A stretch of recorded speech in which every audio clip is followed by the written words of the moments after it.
दोस्तों, शुरुआत करते हैं बेहद महत्वपूर्ण जो अभी हाल ही में ही नोबेल पुरस्कार वितरित किए जाएंगे 10 दिसंबर को।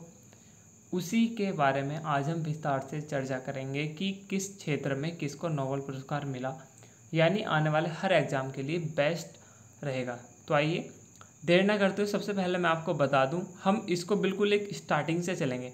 यानी मैं आपको बताता हूं सबसे पहले कि ये नोबेल पुरस्कार कहाँ से स्टार्ट हुआ, ठीक है, और ये किसने स्टार्ट किया और क्यों किया। तो सबसे पहले पढ़ते हैं क्या है नोबेल फाउंडेशन, ठीक है। अगर अल्फ्रेड नोबेल के बारे में जानना है तो आइए चलते हैं सबसे ऊपर। कौन थे अल्फ्रेड नोबेल? तो गाइज ये बेहद महत्वपूर्ण टॉपिक है जो आपके लिए बहुत ही ज़्यादा हेल्पफुल रहेगा आने वाले एग्ज़ाम में।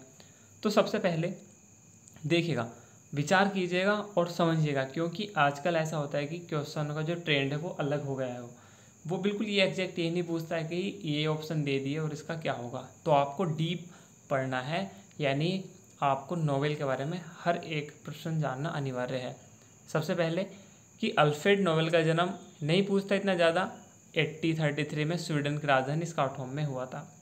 हम एक कहानी पढ़ रहे हैं, यानी हमें परफेक्टली ये पता होना चाहिए कि इसकी शुरुआत कब, क्यों, कैसे और कहाँ पर हुई। 9 वर्ष की आयु में अपने परिवार के साथ वे रूस चले गए और 18 साल के तो उन्होंने रसायन की पढ़ाई के लिए अमेरिका भेजा गया। कोई खास नहीं, लेकिन अभी फैक्ट आएगा कि जो नोबेल थे 1867 में डायनामाइट की खोज की, सबसे महत्वपूर्ण। उन्होंने अपनी पूरी ज़िंदगी में 355 आविष्कार किए थे, लेकिन सबसे ज़्यादा नाम और पैसा उन्हें कौन से आविष्कार में मिला था? डायनामाइट का। नॉर्मल सी चीज़ है। और 10 दिसंबर 1896 को उनके दिल का दौरा पड़ने से इटली में उनका निधन हो गया है। जिस दिन उनकी मृत्यु हुई है उसी दिन नोबेल पुरस्कार वितरित किए जाते हैं, ठीक है। ये अर्थशास्त्र के बारे में अब जान लेते हैं। एक्चुअली PDF ऊपर नीचे हो गया है, लेकिन मैं आपको समझाता चल रहा हूँ, आप ध्यान से इसको पढ़ते रहिएगा और जो अच्छा आपको लगे उसे राइट डाउन भी कर सकते हैं। क्या है नोबेल फाउंडेशन? तो नोबेल फाउंडेशन की जो स्थापना है 29 जून 1900 को हुई थी।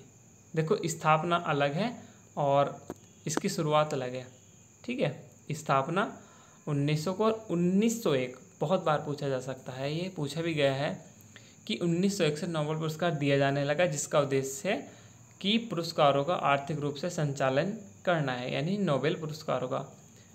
इसमें क्या है कि नोबेल फाउंडेशन में 5 लोगों की टीम है, जिसका मुख्य स्वीडन की किंग ऑफ काउंसिल द्वारा तय किया जाता है, ठीक। अन्य 4 सदस्य पुरस्कार वितरण संस्थान के न्यासी यानी ट्रस्टी द्वारा दिए जाते हैं, व्हाटएवर। स्टॉकहोम में नोबेल पुरस्कार सम्मान समारोह का मुख्य आकर्षण होता है और यह सम्मान जो स्वीडन के राजा के हाथों प्राप्त किया जाता है। पुरस्कार के लिए बनी समिति चयनकर्ता हर साल अक्टूबर में नोबेल पुरस्कार विजेताओं की घोषणा करते हैं, यानी 2 महीने पहले क्या करते हैं, वो जो जिसको पुरस्कार मिल रहा है विजेताओं की घोषणा करते हैं। जैसे कि अब अक्टूबर चल रहा है तो अब सभी के नाम आ चुके हैं कि किसको नोबेल मिलना है, और वितरित 10 दिसंबर को किया जाता है। अब ये शुरू क्यों हुआ, कैसे शुरू हुआ ये? तो जो नोबेल फाउंडेशन द्वारा स्वीडन के वैज्ञानिक अल्फ्रेड बर्नार्ड नोबेल की याद में दिया जाता है। जब उनकी मृत्यु हुई, मृत्यु के दौरान क्या हुआ कि उनकी संपत्ति बहुत बड़ी एक संपत्ति थी, जिसका एक बड़ा हिस्सा उन्होंने एक ट्रस्ट के रूप में सेव कर दिया, और उस पर जो ब्याज वगैरह मिला उससे लोगों को सम्मानित किया जाए, यानी जो व्यक्ति मानव जाति के लिए, मानव कल्याण के लिए सबसे ज़्यादा महत्वपूर्ण काम करता है उसको ही ये दिया जाता है। और ये स्वीडिश बैंक में इसकी राशि जमा, और हर वर्ष देखो कौन कौन से क्षेत्र मिलता है ये भी पता होना चाहिए। ये शांति, साहित्य, भौतिकी, रसायन, चिकित्सा विज्ञान और अर्थशास्त्र, ठीक है। ये हमने अभी पूरा पढ़ लिया था। ये जैसे कि आप जानते हैं, देख सकते हैं किस किस क्षेत्र में मिलता है। अब देखिए, शांति, साहित्य, भौतिकी, रसायन, चिकित्सा और है आपका अर्थशास्त्र, ठीक है। विश्व में सर्वोच्च पुरस्कार, प्रत्येक पुरस्कार अलग अलग समिति द्वारा प्रदान किया जाता है। फैक्ट है, बहुत महत्वपूर्ण है। अब ये नहीं कि जो सारे साहित्य, शांति, भौतिक, रसायन ये सब अलग अलग समिति यानी एक अलग समिति द्वारा प्रदान किया जाता है। इसमें कुछ के नाम किए हैं, the royal Swedish academy of sciences भौतिकी, अर्थशास्त्र और रसायन शास्त्र में कारोलिंस्का इंस्टीट्यूट औषधि के क्षेत्र में। तो इसी तरह आप नीचे देख सकते हैं। और ये नॉर्वेजियन नोबेल समिति शांति, और प्रत्येक पुरस्कार मतलब एक मेडल, एक डिप्लोमा और एक मॉनेटरी अवार्ड प्रदान की जाती है। तो ये था एक रूपरेखा, ठीक है, ये थी एक रूपरेखा कि कैसे स्टार्ट हुआ और कब हुआ। तो आइए अब देखते हैं 2020 में किसको मिला नोबेल। तो सबसे पहले हम बात करते हैं चिकित्सा के क्षेत्र में। चिकित्सा, यहाँ से आप फैक्ट स्टार्ट होते हैं, आप इनको बहुत ध्यान से पढ़िएगा। तो नॉर्मल सी चीज़ें की घोषणा जैसे कि आप जानते हैं अक्टूबर में की गई। तो इस साल हार्वे अल्टर, माइकल हॉफ्टन और चार्ल्स राइस, तीनों नाम को याद रखना, इनको दिया गया। अब क्यों दिया गया, आपसे ये नहीं पूछेगा कभी कभी कि किसको दिया गया, आपसे ये पूछ लेगा कि ये पुरस्कार किस की खोज के लिए दिया गया। तो यानी हेपेटाइटिस सी वायरस की खोज के लिए इनको ये पुरस्कार से सम्मानित किया गया। यानी खून से पैदा होने वाले हेपेटाइटिस से दुनिया भर में बड़ी संख्या में लोगों को सिरोसिस और लीवर कैंसर होता है। तो इन्होंने क्या किया, उस चीज़ के बारे में काफ़ी रिसर्च वगैरह, उसके बाद इनको पुरस्कार के लिए नामित कर दिया गया, ठीक है। और इनके बारे में आप देख सकते हैं, यानी इन वैज्ञानिकों को करीब 11.20 लाख डॉलर की धनराशि दी जाएगी और फिर उसके बाद तीनों में समान रूप से वितरित कर दी जाएगी, ठीक। और इसमें नेक्स्ट देखते हैं, चलो अब आते हैं भौतिकी पे। भौतिकी, तो भौतिकी में एक तो हैं, सबसे पहले नाम देख लेते हैं फिर क्यों मिला, ये ध्यान, दो चीज़ का हमें फैक्ट करना है। सबसे फर्स्ट है रॉजर पेनरोज और रेनहार्ड गेंजल। देखो नाम इतने टफ हैं, लेकिन आपको फिर भी इनको फोकस रखना है, अपने माइंड में रखना है, एक माइंड सेट करना है कि हाँ किस किस को मिला। और एंड्रिया घेंज, इन तीनों के साथ किसने दिया, royal Swedish academy of sciences के सेक्रेटरी जनरल होरान हेनसन ने घोषणा की, ठीक है। अब इन्होंने क्या किया कि ये इन तीनों ने मिलकर एक ब्लैक होल की उत्पत्ति यानी सापेक्षता के सामान्य सिद्धांत का एक दृढ़ पूर्वानुमान यानी ब्लैक होल फॉर्मेशन, ओके, ये ध्यान रखिएगा। इन्होंने किया गैलेक्सी के केंद्र में मौजूद जो हमारा द्रव्यमान है उसको ऑब्जेक्ट की खोज की, कॉम्पैक्ट ऑब्जेक्ट की, ठीक है। और भी इसके बारे में है कि इस वर्ष भौतिकी के नोबेल पुरस्कार को 2 भागों में विभाजित किया गया है। इसमें से आधा पुरस्कार रॉजर पेनरोज, जबकि दूसरा आधा भाग 2 जो अलग वाले हैं उनको दिया गया है, ठीक। अब नेक्स्ट चलते हैं हम रसायन विज्ञान, ठीक है। रसायन विज्ञान, ये इमैनुअल और जेनिफर को दिया गया, ठीक है। तो इसमें इमैनुअल और जेनिफर दोनों याद आपको देखना है। ये किसने दिया, ये भी इसमें दिख रहा है, मैंने ओवरव्यू बता दिया था आपको। अब इन्हें क्यों दिया गया, दोनों एक तो जो इमैनुअल है फ्रांस के हैं और जेनिफर अमेरिका के हैं। तो इन्होंने ये क्या किया कि एक जीनोम एडिटिंग की तकनीक से विकसित किया गया, क्या ये पूरा नाम है डीएनए, कौन सा, CRISPR CS9, ठीक है। इन्होंने पहचाने जाने वाला जो जीनोम एडिटिंग है वो तकनीक को विकसित करने के लिए दिया गया है। यानी जो इनका प्रयोग शोधकर्ता जैसे जानवरों, इनके प्रयोग से जो शोधकर्ता हैं जानवरों, पौधों और सूक्ष्म जीवों के डीएनए को अत्यधिक उच्च परिशुद्धता के साथ बदल सकते हैं, ठीक है। तो ये कैंसर, जो हमारा कैंसर इसके सहित मतलब और भी काफ़ी रोग हैं उनके उपचार में लाया जा सकता है। उसके बाद बात करते हैं लुईस गिल्क, इनको मिला है साहित्य के क्षेत्र में, ठीक है। लुईस गिल्क याद रखिएगा, लुईस गिल्क ये आपको ध्यान रखना है। और यह पुरस्कार उनकी कविता के लिए दिया गया है। अब ये भी देखिए, लुईस गिल्क यह पुरस्कार जीतने वाली दूसरी महिला कवि यानी कवयित्री हैं। और 1996 में बिलसावा जो पहले थे उन्हें प्रदान किया गया, वे महिलाएं थी लेकिन वे सभी लेखिकाएं थी। तो यानी इन्हें जो नेशनल बुक अवार्ड और भी कुछ अवार्ड इनको दिए हैं और इनके बारे में आप देख सकते हैं, ये पूरा है। ठीक है, अब 2020 में शांति का नोबेल पुरस्कार विश्व खाद्य कार्यक्रम। ठीक है, विश्व खाद्य कार्यक्रम, देखो अब शांति का आ गया नंबर 5 शांति। इसमें शांति का किसे दिया गया कि ये एक वर्ल्ड फूड प्रोग्राम को प्रदान किया गया। अब वर्ल्ड फूड प्रोग्राम क्या है इसको देख लेते हैं। वर्ल्ड फूड प्रोग्राम दुनिया का सबसे बड़ा मानवीय संगठन है जो लोगों को भोजन की उपलब्धता कराता है। यह कार्यक्रम हर साल 88 देशों में फैले 100 मिलियन लोगों को भोजन प्रदान करता है। UNDG इसका मतलब यह है, इसका सदस्य है।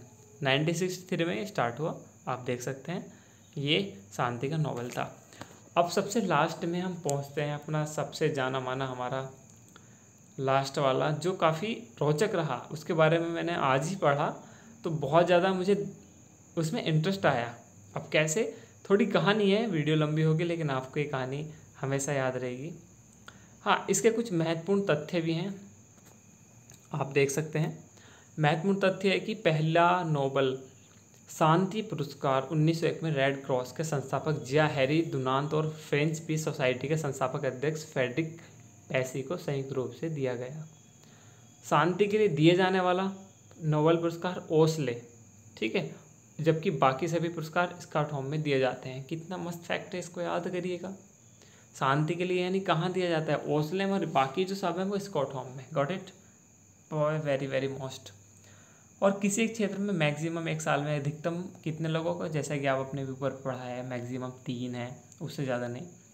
और डिप्लोमा, स्वर्ण पदक, धनराशि, आपको इसके बारे में पता ही है। और अगर एक साझा तौर पर 2 लोगों को, जैसे भी फिजिक्स वगैरह में आप देखा, यह अब तक 2 बार मृत व्यक्तियों को पुरस्कार दिया गया। पहला एरिक कालफेट था, एक्सेल 1931, और दूसरा था हैमक्सियोड 1961। ये कुछ खास नहीं है। और बाकी हाँ, अहिंसा की बदौलत भारत को आज़ादी दिलाने वाले महात्मा गांधी को कभी भी शांति का नोबेल पुरस्कार नहीं मिला, बल्कि उनका 5 बार नामांकन किया जा चुका है। ठीक है, अब चलो और देख लेते हैं। अब हमारे कुछ भारतीय भी हैं जो नोबेल पुरस्कार से नवाजे गए हैं। 10 हैं अब तक। सबसे पहले रविन्द्रनाथ टैगोर, जानते हैं, अच्छी तरह जानते हैं। 1913 में इनका जो योगदान था साहित्य के क्षेत्र में, गीतांजलि को इनको मिला था। हरगोविंद खुराना 1968 में मेडिसिन के क्षेत्र में, और यानी जो एंटीबायोटिक खाने के शरीर से किस तरह का व्यापक असर होता है। CV रमन, जैसे कि आप जानते हैं, इन्होंने रमन इफेक्ट 1930 में फिजिक्स के क्षेत्र में। देखिएगा आप बिल्कुल ध्यान से, कुछ ज़्यादा हार्ड नहीं है। VS नायपाल, ठीक है, इन्होंने क्या किया था कि 2001 में साहित्य के क्षेत्र में, ब्रिटेन के नायपाल उसमें बसे हुए थे। वेंकट राम कृष्णन, ठीक है, इनका भी मतलब ये भारतीय मूल के, इनको भी राइबोसोम उसके स्ट्रक्चर और कार्यप्रणाली के लिए केमिस्ट्री में दिया गया था। उसके बाद है हमारे वेंकट रामाकृष्णन, ये मैं बताया दिया था मैंने इसका। और मदर टेरेसा, नोबेल इनको 1979 में मिला। और इन्होंने जो मिशनरी बनकर कोलकाता आई थी 1928 में, आयरलैंड की संस्था सिस्टर्स ऑफ लोरेटो में शामिल हुई थी। तो ये अब शांति के क्षेत्र में इनको मिल चुका है, मतलब मिला था। और सुब्रमण्यम चंद्रशेखर, इनको भी मतलब जो सितारों की आकृति वगैरह के लिए। कैलाश सत्यार्थी, जैसे आप जानते हैं, अभी 6 साल पहले 2014 में इनको मिला था। और RK पचौरी, ये कुछ थोड़ा हटके है इसमें, आप ध्यान से देख लीजिएगा इसको। इसमें क्या है आप देख सकते हैं। और अमर्त्य सेन, ये हमारे हैं। और लास्ट ईयर इकोनॉमिक्स का भारतीय मूल के हम कह सकते हैं उनको, एस्टर डफलो, अभिजीत बनर्जी, 2019 का जो था। बाकी आपको मैंने 2020 के बता दिया। और लास्ट वाला मैंने, देखो ये एक्चुअली मैं जो PDF हुआ बनाता हूँ, तो ये एक तो न्यूज़पेपर का है कट, और उसकी कटिंग है, और भी कहीं और से मैंने सारे स्क्रीनशॉट लिए हैं ताकि मैं इसको और अच्छे से एक्सप्लेन कर पाऊँ। तो ये कुछ दिलचस्प लगा मुझे, आप भी सुनिएगा, आपको भी बहुत ज़्यादा दिलचस्प लगेगा ये। इसमें देखो क्या है कि पॉल दरवाज़ा खोलो, फ़ोन उठाओ, तुम्हें नोबेल मिला है। यानी ये साहित्य के क्षेत्र में जो पॉल मिलग्रॉम थे। तो उनका मित्र जो सहपाठी थे रॉबर्ट विल्सन, तो उन्हें क्या किया कि ये अपने घर पे थे, कैलिफोर्निया में थे, और कैलिफोर्निया में स्वीडन के हिसाब से रात होती है। तो वहाँ से जब फ़ोन गया उनके पास, पॉल मिलग्रॉम के पास फ़ोन गया, तो रात हो रही थी, तो अपना लैंडलाइन और वैसा फ़ोन नंबर यानी मोबाइल फ़ोन वो अपना ऑफ़ करके सो गए। तो उनका मित्र रात को उनके दरवाजे पर पहुंचा, उसको उसने बताया, लेकिन बताया कैसे, उससे पहले उसने काफ़ी उठाने की कोशिश की लेकिन कुछ ऐसा नहीं हुआ। तो अभी मतलब जैसे सीसीटीवी कैमरे होते हैं, तो हलचल उनकी पत्नी वाइफ को सुनाई दी, उन्होंने एक्टिविटी देखी।